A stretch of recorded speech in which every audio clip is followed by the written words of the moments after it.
เชื่อจนประเทศเบียเรียลอย่างเงี้ยอดีตเขาพกกันเดียร์ไรประเทศเบียกันเรียลแต่ไรประคัดนักเรียลก็ดูมีจูเบ็ดถามอันไลนี้อเมไลขัดเสเบ็ดถามอันไลนี้อเมไลขัดกันอูนาวนานี้อามาจูตู้ฟ้าที่เส้นทองเงินเลยอันชิมมีเบียเบ็ดักอสมีทองเงินอันไตจังอันนุนนักเปกาอันรักเสียนี่ที่จงอันรักงามฮาเลลูยาบ่อยปานี้เบียทางคริสต์นักกันเปกเปียกเขาเสปัญหานักเรียลก็ดูมีจูเอ็กโซดัสอันไลนี้อเมกุลขัดเลกุลนี้เอ็กโซดัสไลนี้อเมกุลขัดเลกุลนี้โมเสสนี่วกลุโลนั่นอินชุงคาร์เจียวจ้าตูฟาโมเมเหฟาโมไวทีมโลลันตากสาขาวัฒนาวฮิศบเงคาอิเขียนาวโลนั่นอินเลงีอุมมีสัทีขันนกนาวโลนั่นอินกระตุงเลนั่นอินกบาขันนัลนาวบ่อยปานิเบียทารินคลาชนากันเปียกก็เสข้าจำตาวสิฮาเลลูยากันปะเทียนนับยาฮิอนงเยทองมีสิจ้าที่อังคราวนังมาลองนี่นับเฟียนเตอร์ขอมีค่ะตูจานทรงอาหินเฟียนเตอร์ทานโลนับฟนูนับปานาง่ายตูชิมตูกันดีหลักจ้าคราวเลยเฟียนนักและลอกนักสีนักงาคลาชนากันเปียกก็เทียกันโนลีนับเปกชุ่มไล่ที่ทรงกระซุ่มจ้าลุงลำนักชิมบุญคำตัวบอยป้ายิสุเมนินทากันจมกันปากันปะเทียนอาเมนกันทุนอะไรตุตานีชิมดิ่งอันก็เปกมีจูยิสุที่เส้นที่สิเลยสามองให้เบปีเดอกันฟิโฮตุสีสานลุงทินาหินที่อังคราวนี้อันชิมละสิลายที่ทรงอากตีเจ้าที่จุนยิสุที่เส้นฮีกันนุนนักอมรูตักตักรักเสกันมรูตักตักข้ากันตลอดเหล่าดิ่งข้าเบปีตกมรูตักตักนั่นตลอดส่วนละจุนอภิงปังพันอฟอยเตยสมัยเสละอมรูกันตลอดเหล่าจุนใจมันตุกขันนักและตุกฝนนักจงอาคินอากันเตยเหล่าตัวขันจังละมังฮาเลลูยาจุจ้าจุนยิสุที่เส้นเฮกันนูซาร์กันชิมมิจูใจดายิสุที่เส้นสีใจดาอตวนที่มีกองขัดเสอปุ่มเรามีจูเบียจูจูปะสังปุยเนี่ยกันเชียบอยากเอาไว้สังฝันามวะเจ้าเตียวละมั้งยิสุที่เส้นนี้นังมาลิกิมาอากันตัวเปียกมีกองขัดกันชิมตูจานจูตูอากันตัวเปียกมีจูใจตินสักันมันลายที่มีกันชิมลายอาเมนอันกันตัวเปียกเลยกันนี่หลากแล้ววะจุนปักปลองสิจุใจเป่าให้โมตัวอันไพศาทองขัดเจียวกันเช่นนั้นนูบุปอลนั่นเฟลตะไคร้ที่ให้ติงรายการอินเชียนิงล้อนายหลากแล้ววะจุนนังมาตาสักเขาแล้วนายหลากนูลองอ่ะคันปัสตอร์ปานี่ทองขัดกันเช่นเลยกายลมตุกในตีไหลนายลอยปีไหลจุนใจดาสุไหลน้ำมันไหลน่าดูน่าโปน้ำมันไหลขักขาติกะขันการเทนมีทรงขัดสุลำอันไหนทองขัดกันเทนเตียวุเลยจงไทยในที่ทรงสิเลสุลำอันไหนนับว่ามันนี่นังมาจ้าอัฐเนมทรงสิเลขักขาเทนสุลำอิลากสุลำขัดเสยิสุคริที่เส้นนี้อันตันอากัดลันยิสุที่เส้นนี้อากันรวยกันตีเตกันนี่นั่นอันช่วยตักมาอันตันตักมายิสุที่เส้นหินนั้นนุนนักอันอัตวนตักมาที่นายฮลาฟจุนน้ำมังตักมาที่กันฮลาฟอาเมนกันมันแล้วว่าจุนอัตวนแล้วในทุ่มจานก็ชิมมีข้าวกาคัดเตวันนอทานหนึ่งหรอสาเปียดขี้ใจรวงอาดาเทียนลิมโคหนักท่าจางอันนี้ตีกันไทยหนักจูสาเปียดเสจงกันจวนและสาเปียดทองสกัดกันในและสาเปียดตังและสาเปียดโดและสาเปียดอาหางให้ตังให้กันในรวงอาศัยเหล่าจู นั่นไอ้ชุนเตสะเปียดค่ะน้ำมันร่วงขันรักสิน้ำมันละจ้างการขันสะเปียดที่เทนลิมหนักอันนี้ก็เตะดีค่ะกันนี่เฟียงเอามันเนี่ยจะเตียอันนี้เอลส่งสิละผู้เลยจงปุ่มปีมันนี่อินเอลนะเสร็จแล้วนายเล็ดเขาตีเราใจจ่าสะเปียดจูเทนลิมหนักทนหนักอันนี้ดีค่ะน่าเฟียงอย่าสิทิ้งเลยน่าเฟียงละจานมันทีละน่าพาสต้าเต้นมันยังชิมละน่าเฟียงทีละสิเราเกี่ยมาเตนี่กายขดหนักเลยก็เฟียงบักดีก็สิยิสุที่เส้นตรงนี้น้ำมันละวะจนใจลุกมันอินล่วงเสร็จแล้วใจลุกมันกุมทองนี้chungกระทะอยู่กระลวนเตะจังอยู่ติดเสร็จแล้วนังจ่าสุลมันให้เราจะถึงตูจานจะกันมังไหลฮาเลลูยาอามังเชียมีตรงนั้นนุ่มไหลอามังรีเรามีนี่ตูจานินกันที่เตียงกันมังไหลจู่ๆนวันชาตุกตินักเสอาเมนตูจานทกินกันมังไหลจิงเชื่อเตยิสุที่เส้นกันมังไหลยิสุที่เส้นให้กันมังไหลดร.พรินที่มีปานี่จนอาชิมมิจูยิสุที่เส้นจูดีปัจเจียนนี้อะตอมบอมอาศัยดิจูปัจเจียนนี้อะตอมบอมอาศัยปัจเจียนนี้อะตอมบอมจูดียิสุที่เส้นให้เสียดีบุเลยจงอะตอมบอมเชื่อมนำจะกันติตุกนิวเคลียร์เชื่อมนำจะกันติตุกนะตัวอเมริกันและรัสเซียอันนี้มีมันนี่บุเลยขี้voikhatรุกรอกเขาสิที่เสvoikhatลองมันสิเราบุเลยปีมั้งบุเลยปีกันอินกันเราละกันนนนักดีลักซองให้รอกเสลvoikhatรุกเตียงแค่รอกเขามีเชื่อมน้ำมันไหนนิวเคลียร์เชื่อมน้ำสินายนดร.พรินนี่จนเกยจงในกระจุมมีเจ้ายิสุที่เส้นจูจนอ่างจนทองเดียวฮาเลลูยายิสุที่เส้นจูจนอ่างจนทองเดียวจู่จ้าจนจุดลูกอีทองมีนิวเคลียร์เชื่อมน้ำปะเทียนนิวเคลียร์เชื่อมน้ำค่ะนังมาลเกยมานี่กันตลส่วนเราดิ่งเฮเบปีตุกนังมาลเกยมานี่กันนุนปีดิ่งเฮเบปีตุกนังมาลเกยมานี่กันมันเป็งดิ่งเฮเบปีตุกฮาเลลูยานังมาลเกยมานี่กันมันเป็งดิ่งค่ะอารักเบปีตุกยิสุที่เส้นให้ละเสลอตัวหินก็ไว้วนจังหลายตัวนายรองริมจุเวียคนเลยกงกระรวดนาเห็นกะทิเดียงนั่นสปาเจียวก็เลยจุเจ้าบอยหนุ่ยจะเสบักลากระเทยเก่าเวียเงี้ยงอกสองทาลูจุจานอ่ะจนสโลว์ไหมขี้ไอทิลดังเสกตัวเกาตีสองอาคินตัวขอเสลว์ง่ายเตะจนและใจกันวัติขอเราสองอาคินมีพุ่นคัดกันสีหนักอลังหนักคือเสละกิจกายลมลุงระเทยกันละกายลมสินันอมรูเตจูยิสุที่เส้นกายตุ่มแปงอาเมนยิสุที่เส้นก็กำมังแปงยิสุที่เส้นก็กันมีพุ่นตัวหนักอันยิสุที่เส้นในอมรูสิที่กายเฟียงยิสุที่เส้นนินกันขัวมีกันแปงมีกันลายมีกันกวรำกัดตัวเวทนาตกะเห็นอลกชนวันสันนักชงปีนเลยเดียกินนางนักเจ้าฮาเลลูยา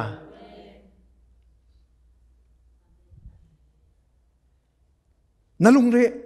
เรอไทยตุกกูโมติคีอาจารย์เห็นกะทิเบฮัลกะตองเอาเนี่ยกะฮัลที่จะกะไทยแล้วนายนาลุงจะอะไรนาลุงเรจะไทยตุกกูโมติค่ะมาท้ายงานปรุกส้มทุ่มนาคีอวันกะมุสักแลท้ายจริงจานนั่นลงเรียไทยละที่สิกอ๋อใช่หรือไม่ไทยละวอกอัฐาละมีอันนี้นี่เลยไทยละอติอะไรจุไม่สิงอ๋อติคีมาละมาอิเปย์เฮนั่นสเจียวไลแกจงก็เสวยฉะนั้นทุกท่านก็ชิมดูมีจุขวิลที่ละขันอุลนานะยิสุที่เซนเฮอมรูรักสิที่กายเฟียงยิสุที่เส้นนี้เห็นอาการเตมียิสุที่เส้นนี้มีรางนี้ liberally อันที่ก้าวตักอินเสียงไงอินน้ำมันติกากินครัวหารินไอเสียงเวนักเขียร์เวน้ำมันเราสิน้ำมันเดวเลยไอมังเดวฮาเลลูยา Ngồi bàn xin pan là châu cầu xe. Chỉ ra chân dây mình tục lung rồi thấy giống à. Tụi tên gần lung rồi thấy mi hi sang ngày chứ là mấy. Gần tuần mi hi sang ngày lệ zoom nạc lệ chân hi akan test tu giống suy. Cả pha lệ thì anh lung rồi thấy có anh khuôn ram giống anh hay pan khâu lâu làm lạt tục khơi xin anh alang tang in lệ thì anh lung rồi thấy trong lệ. Tin hi chung à hin dây khi ta ăn và bận chiếu timi khi akan next sắc rồi thì akan phiền tới ngay. Amen. Tu zani rami nula pan ha zong hi boy pani chu an next sắc rồi ha tiệt cái rồi. Appease da sit Jesus Christ thisen karakse. Hallelujah. Thisen hi zairuwa da amak tuk ti achun hi aminung hi chim lawin Satan man he tay tu rakse. Satan atri big mi chu Jesus thisen he rakse. Kan u kan naw na ni di kan real mi kha. Biathlam kan lei ni lei khata kan u kan naw na ni an tay nak chu thier phung lung phung mai thal asalo ti kha o. Zain da Satan kan tay. He chatia ame pasri in real si achun Biathlam lei ni pasri in real than si achun.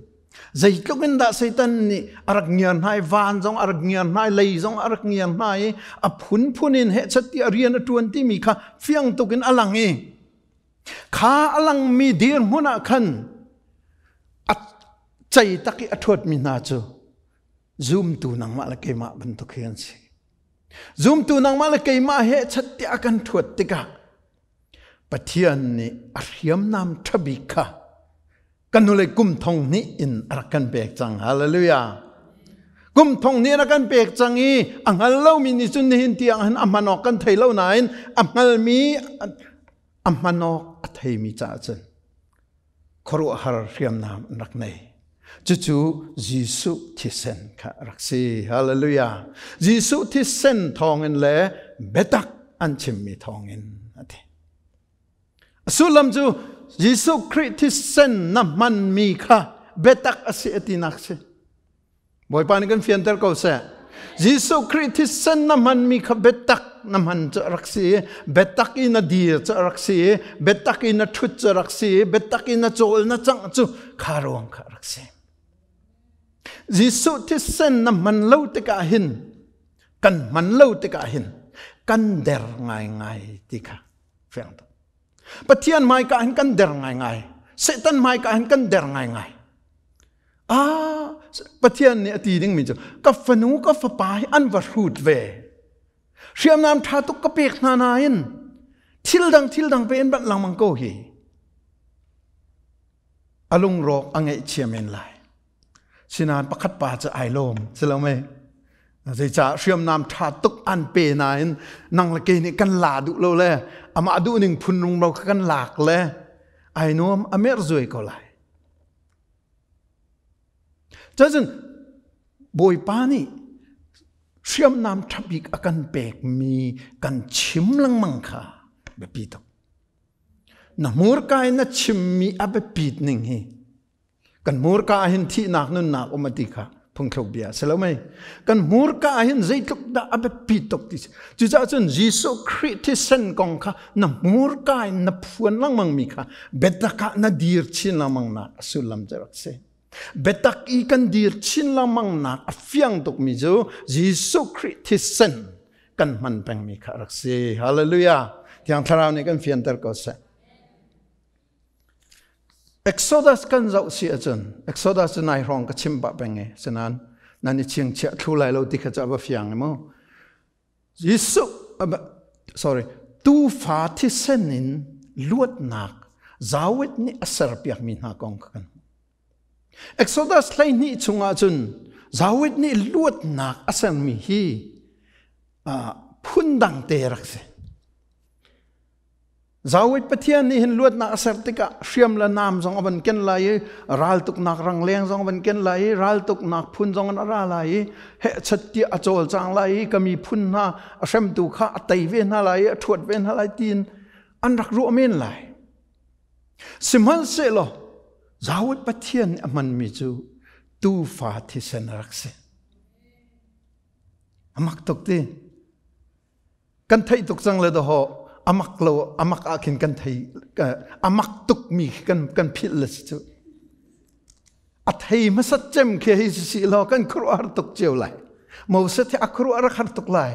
tin da tu lai o ati a hin e zawai pathian ni zai me akru hi zai sul lam sing ati dong kan ni cha sul lam dong kan thei ngai chang cho kan zum lo long da chu se lo me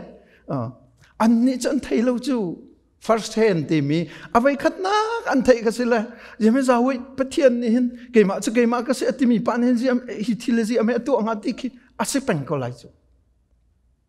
asinan mo set te po khruaran si ve nak chu mino ngai se moi pan kan fian ter ko se pathian e pe tai na ka nol ngai na he o na thrau le na than de a chen mino ngai de na se ko lai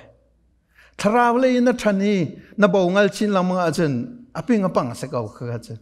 ka cha fiang bak mi se thrau le na than de chen mino ngai nai chu la mo set nun na ken fiang tok kha mo set kha pathian a chimmi chu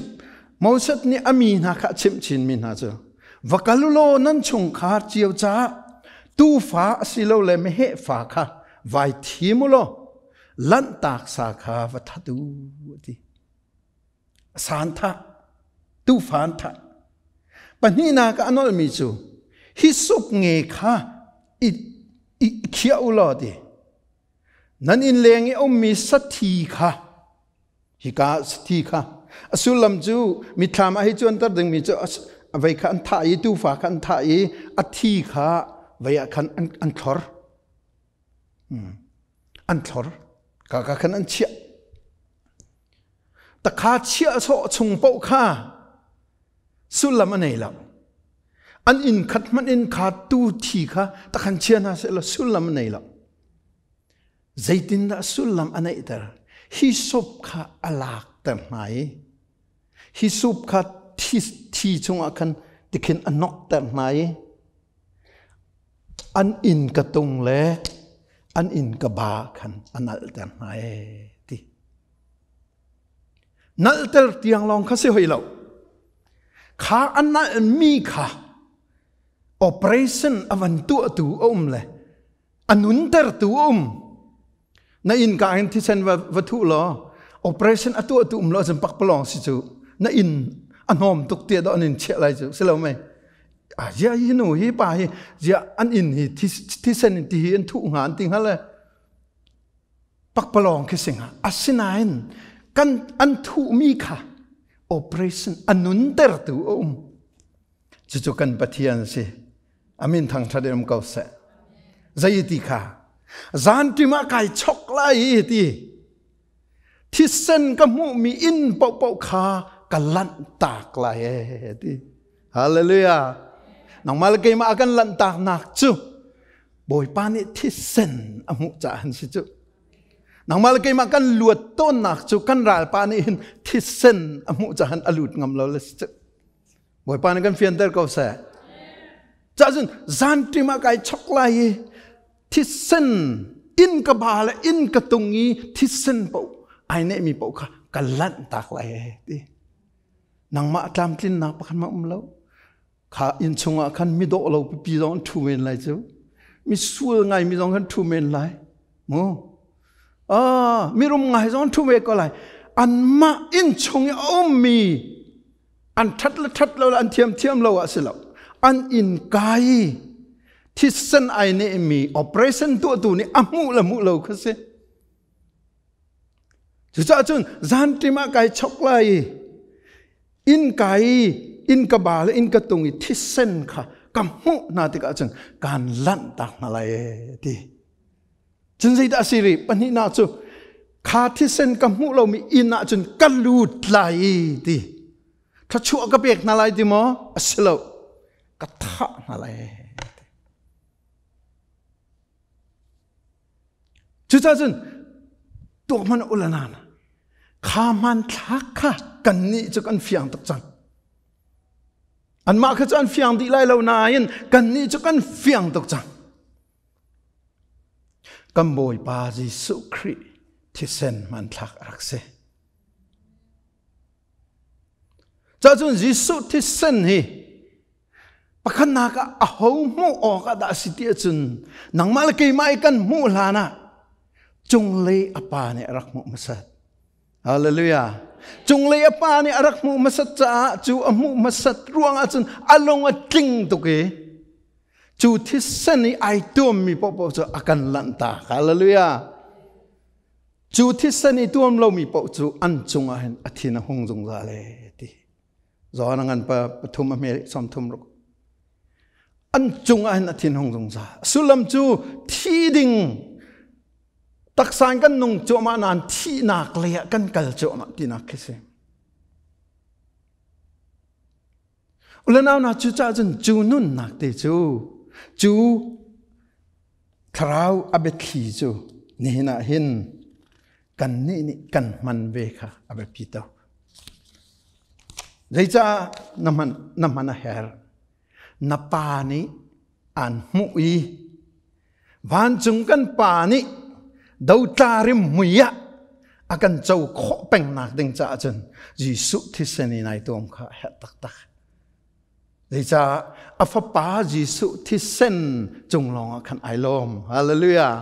afa pa JESUH thisen long kha ai lom nak bik se panina ka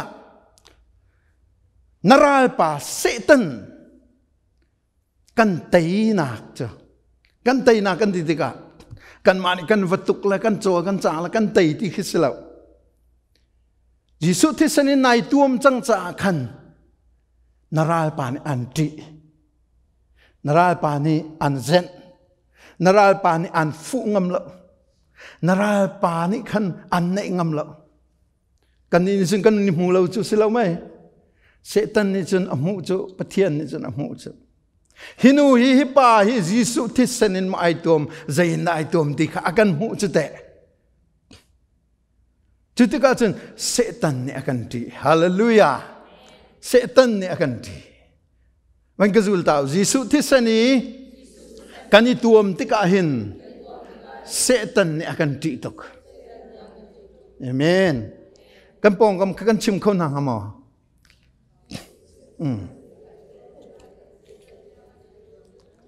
se na thi tiang nai tom lai amen amak tok ti cha chun pathian ni amu i alung adam athin adam ai lom Satan ni amu i alaw Satan ni amu i azam chu kalak au mi chu nang ma la kai ma zoom tu kan se amen cha chun zoom tu na ni kha JESUH thisen kha zaiti te na kan man lai ti abe pito pakhan na ka JESUH thisen thongin tlan mi ka se ti hi na chim peng lai efesangan pakhat ame pasari Kri thisen ni kan ni chu akan luatar akan tlan ati cha chun JESUH Kri thisen thongin luat na ka mu tlan mi ka se ti kha na chim peng lai na tho kan na chim peng lai ni tiang na chim peng lai hallelujah JESUH thisen kong na chimi JESUH thisen ka zum na kin na chau mi kha na chim ti ka khan betak chonga na nung tina kha rakse jisa chun JESUH thisen thongin tlan mi ka siti hi khatna kan aw peng ding se panina ka efsangan pakhat pasari thiam thiama JESUH thisen thongin sual ngai thiam mi ka se na sual na kan ngai thiam kho na chu ama JESUH thisen thongan ase cha chun JESUH thisen thongin sual ngai thiam mi ka siti hi kan chim peng ding aselai amen pathum na kan chim peng ding chu JESUH thisen thongin thiam chau tar mi ka si Abraham kan zau tika romangan panga me pakwa Abraham kan zau tika jule athisanin thiam chau tar kan si asulam chu thiam chau tar na sila chang ka sila chang ka an arak sual balau mi never sin arak sual balau mi nasih kasih tinaki asodu eti hituk isual nen chok mi ko kha thiam kan chau chang he o at kan dil chang kan arak sual balau mi bentuk te kan si eti chu ho thong da si JESUH THISEN thong si hallelujah romangan pangam he pakua palina ka JESUH THISEN thongin thian termi kan sifon holiness kan tilang mang mi thian lim na kan tilang mang mi khi nang malake mani kan to kho mi slo JESUH THISEN long ne akan thian ter kho mi se hallelujah hebrew ngan lei thuma me lei nia fyang te na kan che pangana ka JESUH THISEN thongin pathian ta kan si Hebrew Koring kuat kanangan paruk amel lei kuwa pakul na rel tika nani chu pathian thra nak temple nan si amanin chok mi nan si ti zaiman da si JESUH THISEN man pe chu cha chu nan ma ta nan si ti lo pathian ta nan si ti hallelujah au thong da pathian ta chu kan si JESUH THISEN thong pathian ta ka si adong na paruk na ka JESUH THISEN thongin Satan tay tu kan si JESUH THISEN thongin Satan kan tay amen kan ma lon hin chen tay kho phun sila akan hlat na kan lo di la siman sela JESUH THISEN in chen tay kho si chu Biathlam lai ni lai khat tunai kan rel mi kha asi ulanaw na nulan ha balan ha pathian kan biak na ka hin azai da abepi amuru timi kan tlai thiam hawe JESUH THISEN hi amuru bi pakhat si hi o amen JESUH THISEN hi amuru bi ka si hi nai tlai thiam a chun tu zan nai pu mi sulam nei lai cha chun mi van tha kan sikati nak se JESUH THISEN nai tlai thiam a chun mi van tha tuk na se kha Hebrew pol sin akan bang ki taw sila in ka ba le in ka tunga THISEN ane tika khatiang long asi a chun sulam anei lo Calvary tlang JESUH athi di mi tiang long se chun sulam anei lo a ho ni da sulam anei ter in ka bai an tung kha zan timi arami pathian wan chung mi ni khan operation atu ni khan anun ter mi si operation an tu ai zan tima THISEN an mu la chang kan allan tak na an luat an dam JESUH THISEN Calvary tang tiang long na zau a chen na cha sulam nei lo ka zum na van ti la chang ka in na mur ka na phuan la chang ka in operation tu thiang tharau ni khan kro harin rian tun lai amen cha chun JESUH THISEN operation atu chu thiang tharau se Hebrew ngan pakua ame hlei li fyang den chim THISEN ka zungzal mun mi tharau thongin pathian sina dautayin behchat asimi ni chen thiang tharau ni operation avan tu tika JESUH THISEN naman mi kha anong JESUH THISEN kan chimmi kha kan nuna atakin araklang chu tu zana hin bepi tein kan nun na ka kan chim lai kan chairman ni kan dong nak tiang na tu lai ti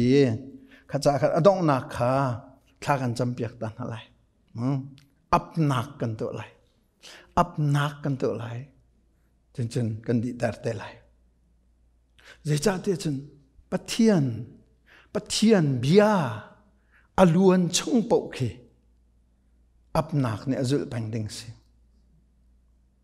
kha sulam anai tu voikhat chu John Wesley hi John Wesley timi chu Methodist Krifa bu arak diat tu pa khesi thongkhat le zasari somli som nga ronga hin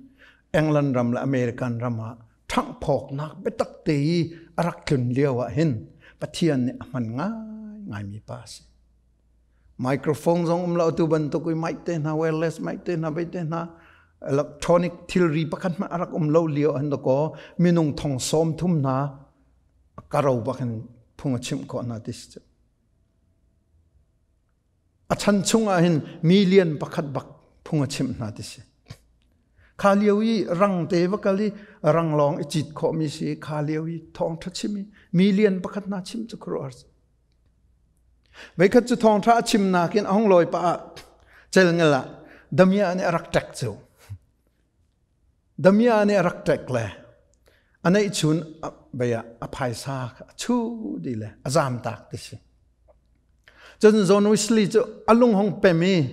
damia pa ava doi le ha doi le ava phan tis chu wa phan le damia pa ni chun ka chu mi kha ka chu than ro lai ti athin phang to ke avan tlai le ka koi umre ti thin phang ang khin damia pa ne avan zau e san tlai lo mi long te pe na ka chu chu di John Wesley ni mo san tlai lo mi long te pe na ka chu chu san tlai chem mi apek tun kan pek lai ti khoru ar ngain azau liwa khan pek mi chu JESUH THISEN ni antlan chang hi JESUH THISEN ni nasul na an ngai thiam chang hi vai la atile zai chung chang achim la na khan John Wesley tu atli dis anu kum ni I thong chimi khotale akal hin krifa bu pakhat angan non mia phunga chime adi tika khan upapol ni khan kut an tlai na dis chu kutlai kha kutlai nak a khan mirum ngai pa pakhat arak dir ve tlai ve dis se John Wesley nakat hilai lo nan ke ni changan thai kan nulai kum ni liau yo damia antak tu pa khakasiti damia antak tu pa JESUH THISEN na then mi pa khakasile nakati tak le JESUH lam long ka thailo ka kal chua ma ko le JESUH THISEN kha thiang thrau ni operation atua la kathin longa khan kharum ro kha choki adong la sang kai thlenge di hallelujah kai thleng le krifa bu ka kol le hi ka hin kong ume sipua ji jong ka tuai beta tem pathian ni thacho ka pe ki hi biak in la mun ma hi ke ma kai tel mi kan sak mi kan dir mi krifa bu se kalom tuk alhan sun damia ka se ko nain nakapek mi thacho thongin tu chu Thisen ai tum mi ka sve chang JESUH THISEN in ai tum mi ka sve chang ti kha te khan pa ti se ama lo ma ti chen silo nang ma la ke ma dong kan se ka amen nang ma la ke ma hi kan va film la kan va thiam kan va shu la kan va ngat la kan rum la kan va ya khet abe pi lo abe pi jam jo JESUH THISEN in ai tom lo he se amen JESUH THISEN hi zalong ain kan man lo tu hi araksi khanun nak te kha akan chon biak mi chase cha chun ul naw na kan dir talai wang dir taw lo nang ka zul talai nang ka zul la mo JESUH THISEN thongen tlan mi ka se JESUH THISEN thongen sual ngai thiam mi ka se JESUH THISEN thongin thiam chau tar mi ka si JESUH THISEN thongin thian hlim tar mi ka si JESUH THISEN thongin pathian ta ka si JESUH THISEN thongin Satan atay tu ka si hallelujah hallelujah hallelujah kan chim talai JESUH THISEN thawngin tlan mi na sinak mo sual ngai thiam mi na sinak thiam chau tar mi na sinak thian hlim tar mi na sinak pathian ta na sinak Satan tay tu na sinak ka nang ma ten na chimlai tuan kha chu kai ma nu na ka zul atu chu mun khate kan chimlai amen kan chimlai boy pasina kan apply nang ma ten thlan na chamlai JESUH THISEN hi thiang thrau operation ka tu atar kanuna hin operation tu ve atu chan tha tu kanai hi tia na tilai amen nang ma anuna operation atu ma sat po wa chun midang nan kha ka chin lamang halai damya si jong aka lai amen mi zai si jong aka cho ma lai sinan nang ma khan nai tuam ta lo wa chun ka ok na nei lo nang ma khan na fian ta lo chun ka chimok na nei lo phuan ok na nei lo anni zoom tu na ni chun anral pa Satan kha JESUH THISEN thong le betak an chimnak thon an taye di JESUH THISEN tlan mi na sinak thiam chau tar tu na sinak thian lim na se sual ngai thiam mi na sinak pathian ta na sinak Satan tay tu na sinak kha nanun nak ni ate te ka khan thiang tharau ai lo mi operation atu amen tu zani nai up nak hi naram thok se lo ni hinin na pe lai ding min lam thuan vil tia JESUH THISEN kha na riam nam thabik se jong za se boy pan ha tlak a chon ni thum jana JESUH THISEN ni asia zaida kan tuam lai timi kan chim lai ma nan thai di ko wa tuam ding cha sinain tam deu in pathiam bia ne akan chim mi kan chim te lai cha chun nang ma nai tuam lai ya boy pani athisen ni chu alak ka akal tar lo cha hin